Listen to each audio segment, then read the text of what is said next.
This is The Goode Show. Welcome to this week's episode. My name's Surinder. I'm your host, and this is The Goode Show. I'm on location at Kimmy's house today. You know why? Because what's happening, Kimmy? I'm trying to sell my house and I'm moving. So if you want to buy the house, you can see it in the background. It is for sale by Logan Henry. But yes, Kimmy is PCSing, and it's your 13th time. Yes, it is. That's insane to me. You've moved 13 times over, 27 years? 25 that I've been married. 25. That's crazy town, USA to me. How you can move a family, not just yourself and 1 or 2 kids, but 6 kids, your mom, Dogs, cats, the whole 9 yards. I mean, 13 PCS moves. Did you ever think you would make 13 PCS moves? Halfway through, yeah. It just happened every year and a half, 2 years, and it was just like normal. So it was weird to be here for 7 years. I've never been in one place for 7 years. That's a long time. It's a real long time. That's crazy. I mean, let me ask you, which PCS was the hardest for you and why? The hardest PCS. I think the hardest one was going from Virginia to Guam. Why? Because I had 3 little babies, 3 young children. I've never been on a plane for longer than like an hour and a half, 2 hours, and this is going all the way overseas. How long was the flight? I think it was like 15 hours altogether or something like that, like with layovers and stuff. Yeah. It was crazy. And when we got on the plane, and it was huge. It had like 3 separate rows, and it was crazy to me. Like it was like a I don't know, it was just absolutely crazy. But the flight attendant, she said, if this flight turns into a cruise, grab your seat. And I was like, oh my God, the flight turns into a cruise? Like we're going over the ocean? And that's what she said. I'm like, this is absolutely crazy. But it went well. But when we got there, we didn't get our stuff for like 3 months. It took 3 months to get our stuff. So we moved into base housing, and they had to give us all this basically lawn furniture that we lived on. But was that you'd moved before that one, right? Mm-hmm. And had your stuff always arrived on time, or were you... Yes, but this was going overseas. Yeah. I mean, they count it as in the United States because it's an American territory. Yeah. But, I mean, your stuff has to go by the slow ship across the ocean. Gosh. That sounds crazy to me that you're flying over there, but your stuff is like on the slow boat to China. It is, exactly. And then... cars, we didn't have a car at first because it takes months for your car to get there. So we had to buy our first car over there. We bought a brand new, remember those neons, the Dodge Neon, those little tiny cars. We bought one of those, and then getting there and then drinking their water and stuff. It was a little different on the belly. And then the time difference, that was crazy. She means she got the shits. I got the shits, yeah. And then we would sleep all day for a few days, and it was absolutely crazy. Now, was Pat with you? Was he there waiting for you guys to get there? Yeah, he took one of the first subs over to Guam back in 2001, and they kind of split the sub up into different crews, and half the families they took over there, and then the husbands flew back to take the sub over. So they did it in sections. So half the crew came with their families, dropped their families off, left, and then the other half would come, bring their families, and then they got on the sub and took the sub. Now, even though Guam is a part of the US, right, so you're not a CONUS, but when you were moving there, were you given stateside land? Were you given resources that were there? Or did you know anybody there? The Chamber of Commerce from Guam came over, and they talked to us and talked about Guam and told us, what's going to happen. And they were actually there to help us when we got there and tell us things that were going on and where to go and what to do and stuff like that. And then the woman that was in charge of it, and I forgot her name, I have no idea, but she really took a liking to Christina. Christina was a blonde-haired, blue-eyed little girl that this woman absolutely loved. And Christina became that person on Guam that everybody was like, oh my God, this little blonde girl. So we were invited to go over to this woman's mansion. Wow. And we were able to hang out there, and she would give Chrissy stuff and give her little things. And How old was Chrissy? 5. Wow, that's crazy. Yeah. How old was your oldest? How young was your youngest? My youngest was 8 months old and my oldest was 5. Oh, that's crazy, Kim. So you've got a baby in arms as you're going on this 15-hour flight on an aircraft that you didn't realize was so big, going across the ocean, hoping. And as an ex-flight attendant, I can totally understand the humor in, hey, if it turns into a cruise, grab your your seat. Now, out of the duty stations that you've gone to, which one has probably surprised you the most? Surprised me the most. In a good way. In a good way. Surprised me the most in a good way. Probably Guam. We were enlisted in Guam. Pat was enlisted on sub, so he was like a second class. He was a nuke, and it was such a close-knit family. Officers, enlisted, everybody helped each other, and it was like a big family, and everybody hung out together. And when the typhoon hit, everybody helped each other, and the command was just so nice, and it was so fun. And we would raise money for functions on the ship. We would sell hot dogs outside on the pier to the workers and to the, I think it was a really good time. Everybody got along. It was a great experience. So tell us about the super typhoon. So when did you know the super typhoon was coming in? And were you given any direction as to, okay, this thing's going to hit and this is what you got to do and this is where you guys have to go to meet, to all be together kind of thing? Watching the news, they're like, yeah, super typhoon's coming.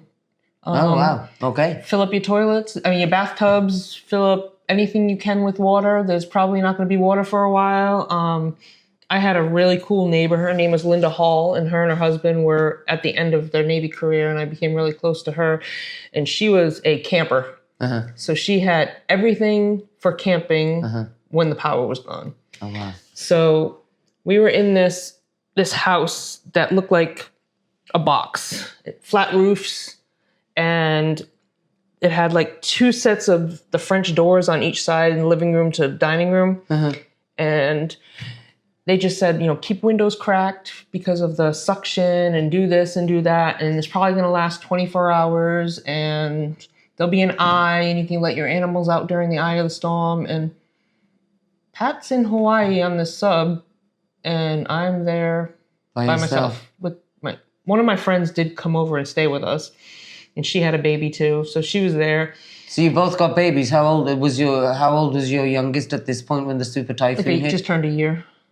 Gosh, that's young. And her son was about the same age.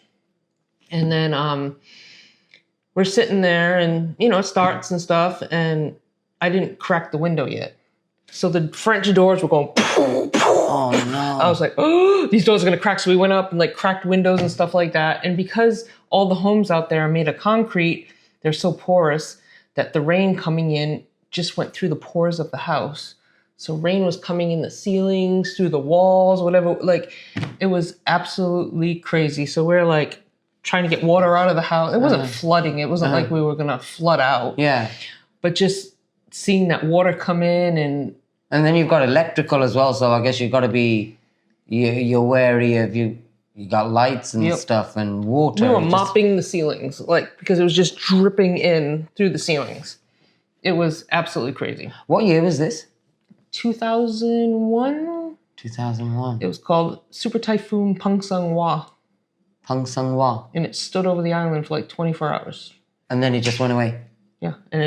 So then the eye of the storm comes and then it starts going the other way. And there was 200 plus mile an hour winds and it just flattened the whole island. So the next day, one of our other friends, she was by herself. She didn't have children or anything. And she was by herself and she lived halfway down the island. So we drove to get her, and driving through there, all the ocean water just brought all the sand up into the highways and the roads and stuff. So you're just driving on sand. Cars are flipped. No palm trees left. It's just flattened. Crazy. That's insane to me. That sounds like some war zone, quite honestly, of just everything being dead. I mean, yeah, it was crazy. No water, no power. So my friend, she's like, take stuff and stuff it in the water drains that come off your house because you can use that water for flushing toilets and stuff because the roof was flat. So it rains all the time in Guam.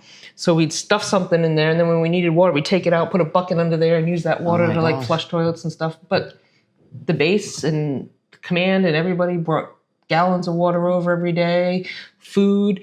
If you went to the commissary and stuff, like they didn't have power, but you could buy like skunked beer for like $2 a case. So What's skunked beer? Beer that was cold, got warm. Oh, okay, got warm. okay. This is what my husband's always complained about when I've grabbed groceries and grabbed beer, and then by the time I've got it home, he's like, there's something wrong with it. I'm like, beer, man, drink it. Okay, now I know what skunked beer is. That's crazy. Now, how was Pat incommunicado? Could he get in touch with you? Could you get a conversation? No, there's no power. That's right. You wouldn't even have a satellite phone. That's insane. Yeah, they didn't. I mean, we did have a cell phone. I don't remember. I don't think we talked to him. I mean, cell phone was like a minute cell phone. Like you paid by the minute back then. You know what I mean? Yeah. You I have remember to get that. like cards and. Yeah. I remember the base telling us, go fill up your cars with gas. Because one of the gas stations blew up or something like that. So there was another gas station that still had gas. So they're like, take your cars and go. And we had to wait in line for like 5 hours to get gas. And you could only get so much gas.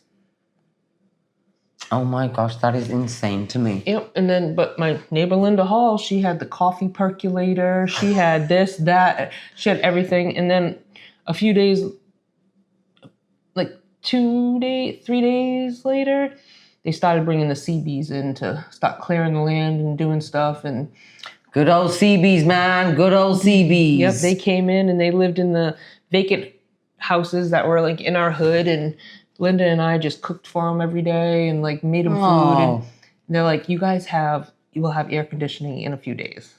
And our Christmas trees, this was around Christmas time, so our Christmas trees have already died because it's like 1,000,000 degrees and humid, and we had all these live Christmas trees. And but we got air conditioning real quick, so we would make them lasagnas, we'd make them drinks, we would make them like spaghetti, we would make them steaks. Good old CBs, man. Yep. I want to give a quick shout out while we're doing this to ACB1 on San Diego, because you guys absolutely rock. And Javier, big shout out to you as well. So the CBs came in at Christmas time, and so they weren't with their families. But all their families wrote Linda and I letters and sent us gift cards and stuff. How and nice. They were just so thankful that their husbands were so well taken care of. And these women were really appreciative towards us. It was pretty crazy. Cool. It was cool. It was a cool experience. It was really nice. Now, okay, this is your 13th PCS move, so I've got to ask you, in all your PCS moves, does it get any easier to say goodbye to people that you've met, you've started a friendship with? I mean, it can't be easy saying, and I know our Kimmy is a little emotional. She's way more emotional than I am. That's because of Joy Wellness getting me on these hormones. But I can't imagine how many friends you've made over 13 PCSs. And I know, like myself, you're very good at staying in touch with people. But at some point, you've got to say, hey, see you later. I mean, that can't get easier. And then kids make friends. And kids have got to move. Well, my kids never really made the best of friends because they've had to move so much. They have one or two friends. Well, the older ones have friends more than the younger ones because they moved when they were so little. They never had the time to make friends. They're friends with each other. My kids are best friends with each other. But myself, I'm not numb to it. You said you're not numb I'm not numb to moving away from people. I feel bad.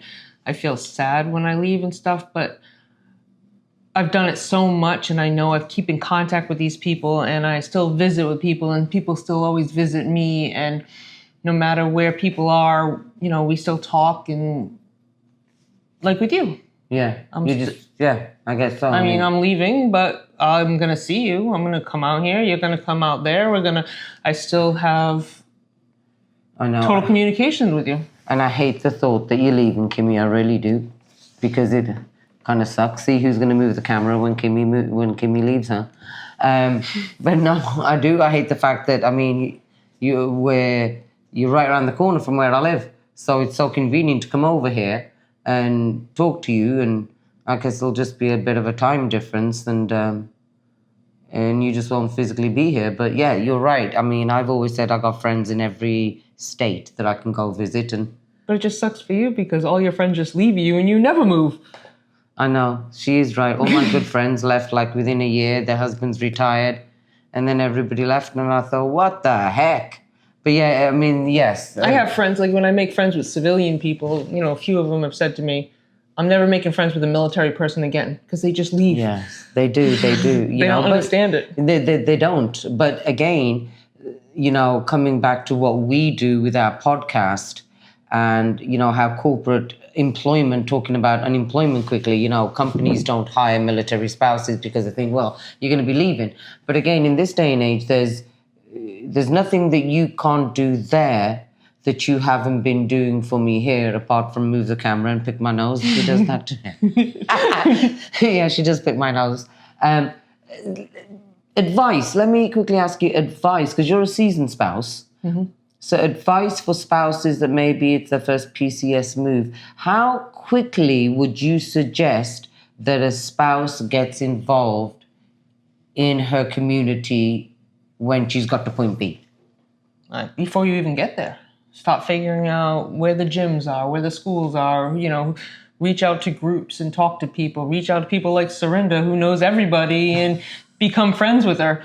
You know what I mean? Like, just right when you get there, start talking to your neighbors, go to the command that your spouse is at, you know, talk to... Was Pat's command good with, like, every time you've had to move, have the command been good with the family side of it, as in, okay, you know, you're moving, here's some resources for you? Not anymore. It used to be like that. Yeah. It used to be, you know, they would have like a sea daddy, you know, when you went to a new ship, and, you know, they would... Yeah.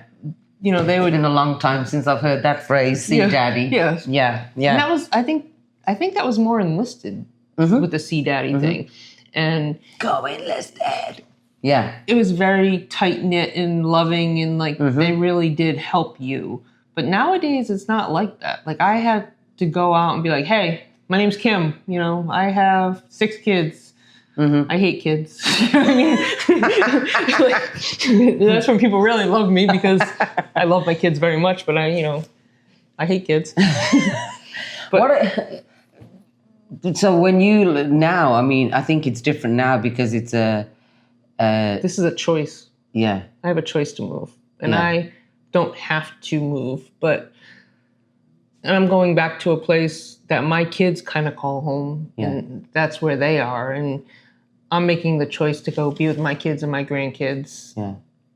You know, I'm not getting any younger. I'm old. Listen, it makes perfect sense. I think if I had family in the States, and Goode's last, you know, after retirement was to, you know, to move back, I'd want to move back to be with family as well, again. And being able to sell my house and pay off everything we own and be financially sound, and, you know, I'll be able to buy tickets whenever I want and come back out here. I'm still going to have my son here that wants to finish school and has a girlfriend here, and he loves it here. I love it. I love it here. Yeah. You know, so I'll still be able to come out, but I won't be having to put it on a credit card or this or that. I will have cash and everything that we've missed out on being active duty and having to move all the time, and all the money we've spent. Like, being here has definitely helped us out, being here for 7 years. And the investment in this house was great. As long as Logan sells my house.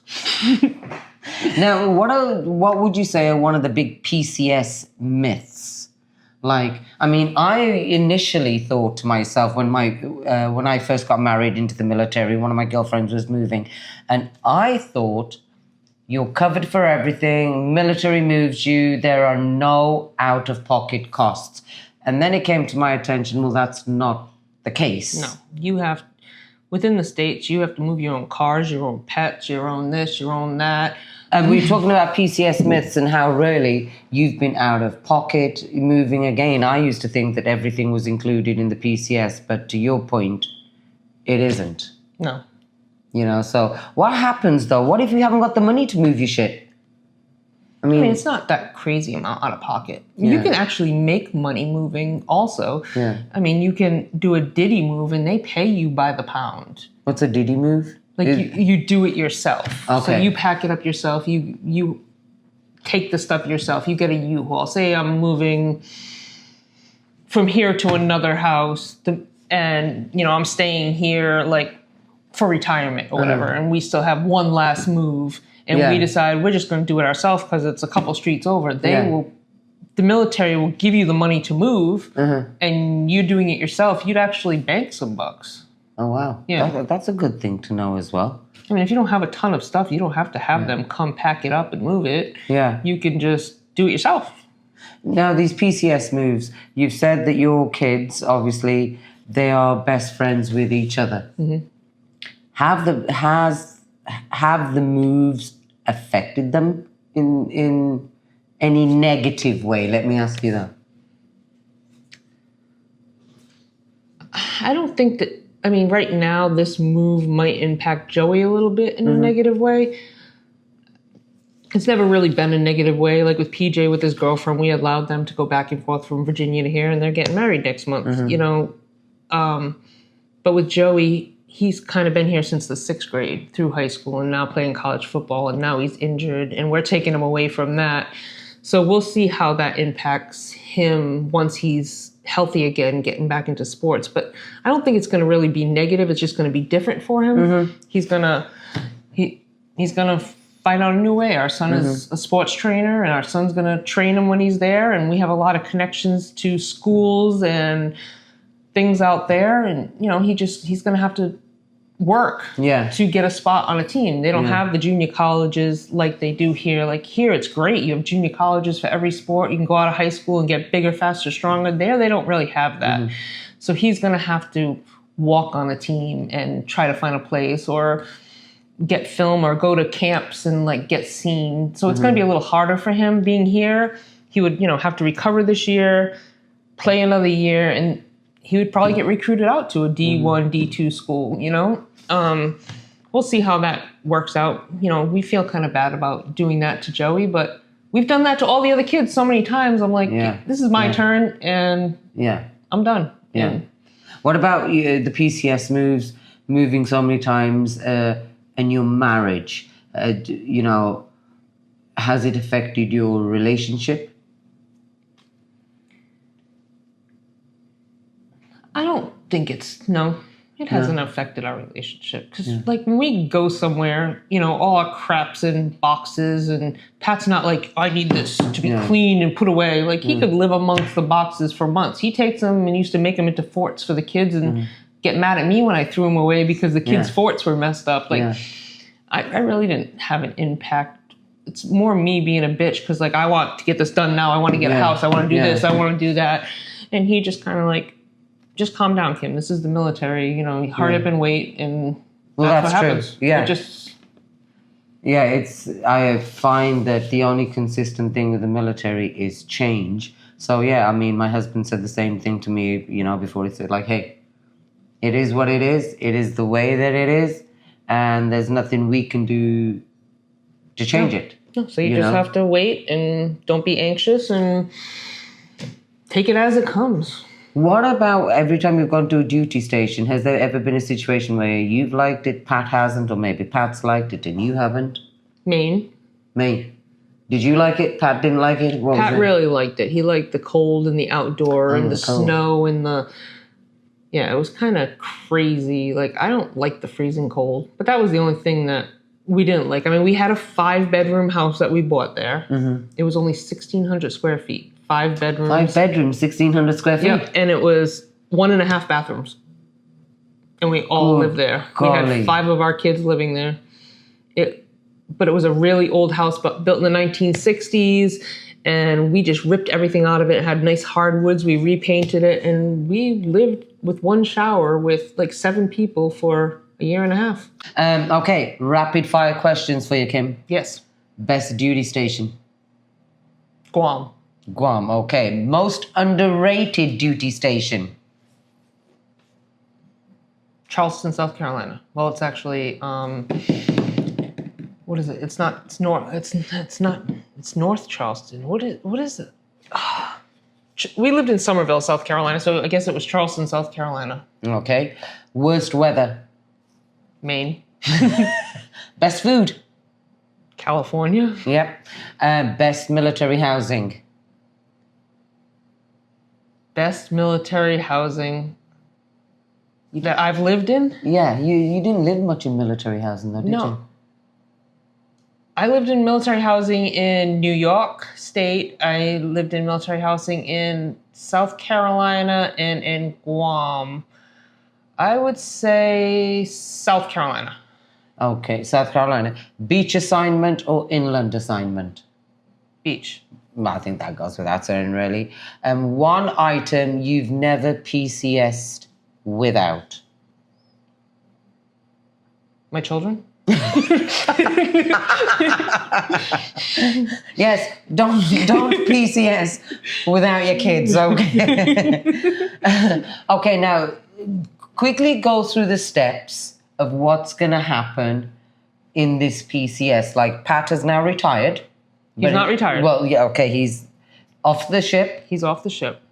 Yes, you had to get him off the ship, though, didn't you? Because you wanted to keep going back to fix things. Yes. You know? I made sure I walked his ass off that ship. So now he's going to, do what he's got to do with his VA. He's going to go to TAP and whatever and all that good stuff. But what will happen here, like you had said to me recently, the movers came in just to have a look at your stuff? Okay, so Pat gets one final move when you retire. Uh-huh. So we've decided to do this. So Okay. he put in the paperwork online and they set up with movers. The movers called us and we filled out all the paperwork and said, hey, we want to move second week of July. Now, Pat set it up for like the second week of July, even though we haven't sold our house yet. And usually they come in your house and they measure things and figure out things. But this time it was through FaceTime. Oh, wow. Yeah, I have never done it that way. So all I needed was a measuring tape because I don't know the size of my TVs. Yeah. And measure the TVs and any mirrors, just measure the mirrors so they can bring the right size boxes.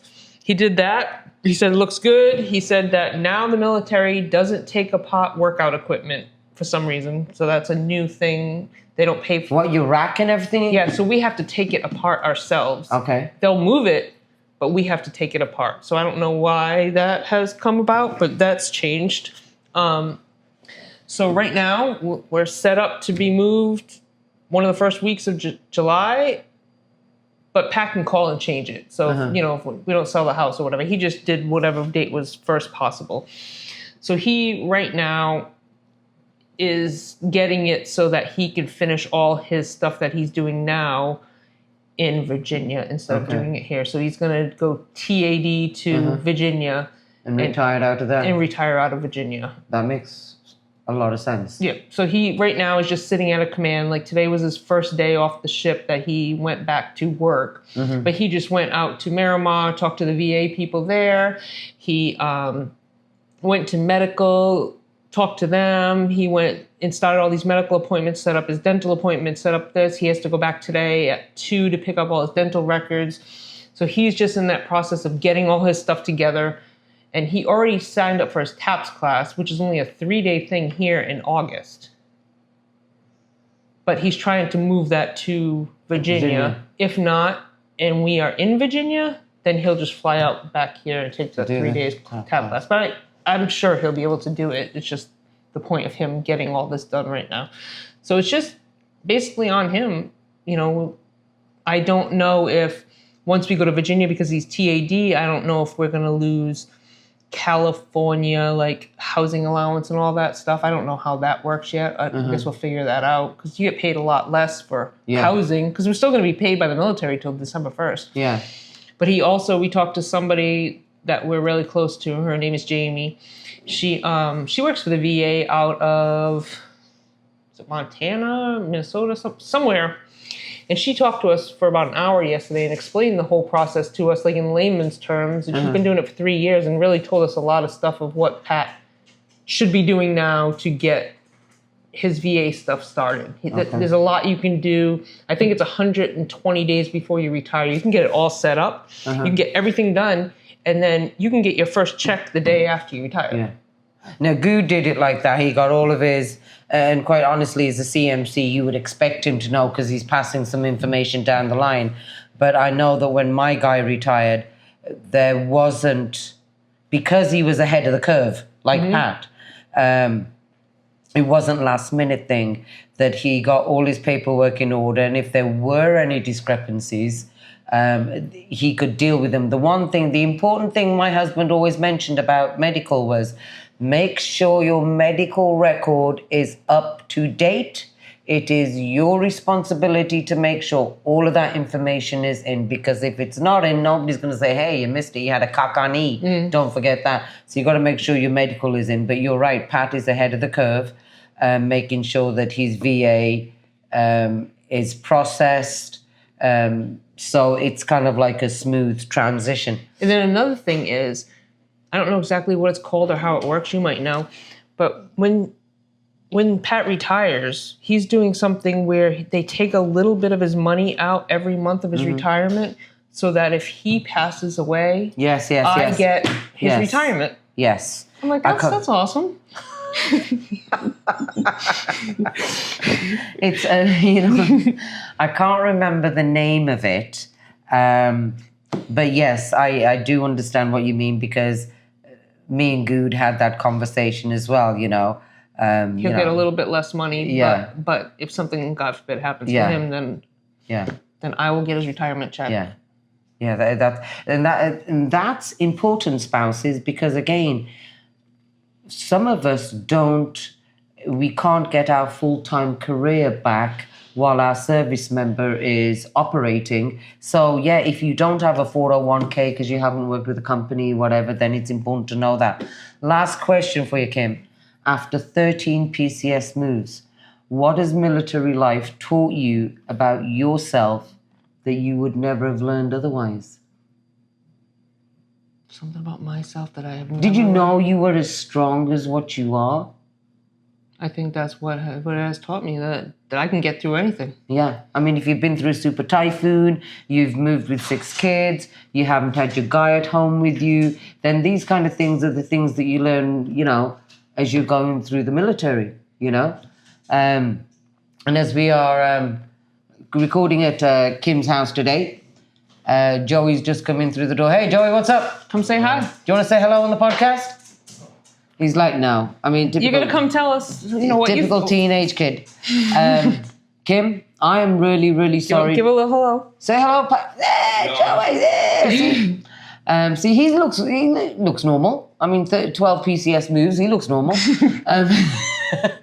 But I will say it's, we had a joke earlier on when we recorded a podcast. We did a snippet about a year or so ago, remember? We were talking about the PCS binder. Does anybody have a PCS binder? Oh, I remember that. I thought you were going to talk about, and that is it. Some PCS binder. I do not have a PCS binder. There is no PCS binder. We got so many spouses DMing us going, where is the PCS binder? We don't know. Nope. We've never had a PCS binder, but she's seasoned to have moved as many times as you have. So if you've got any questions for Kim, if you're PCSing this season, because it's PCS season, reach out to us at the Goode Show. Throw us out your questions. We'll get Kim to respond. And that is it. And that is it. Yep. Yes. Listen, it's been great finding out from Kim her experience. I mean, every spouse, you have your own experience of moving from point A to point B and how we navigate it all, because there's no set system. There's some core things, takeaways from today should be for spouses. Make sure you make connection before you get there. Obviously find out about your schools, what's available for your kids. I know with kids with IEPs, you've got to get that in, and it's a catch-22 situation. You've got to get that in way in advance, and even then, unfortunately, there's no guarantee. But I would suggest that if for whatever reason, because guys aren't real good at putting forward information sometimes, make it your business. Go on a Facebook page. Find that Facebook page for that area. Join that Facebook group. Let them know that you're coming. I've yet to meet a spouse that has PCS from A to B and not been able to make friends or connect with people before she gets to B, because we're all part of this great, crazy family called the military, and we all need each other to be able to make, shit work. We've all been in that situation where you've been alone, or you've had to figure shit out. But the beautiful thing about us all is that, we manage to figure it out. We do it. We get there. And there's a lot of support out there. So again, make sure you do your homework before you go. Make sure, you connect with somebody. And hey, don't PCS without your kids. And that is it. Goodbye. My name's Surinder. This is Kim.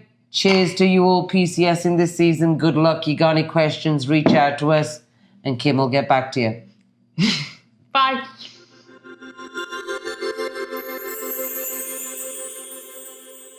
Thanks for tuning into The Goode Show. If you loved what you heard, follow me on Instagram @The Goode Show.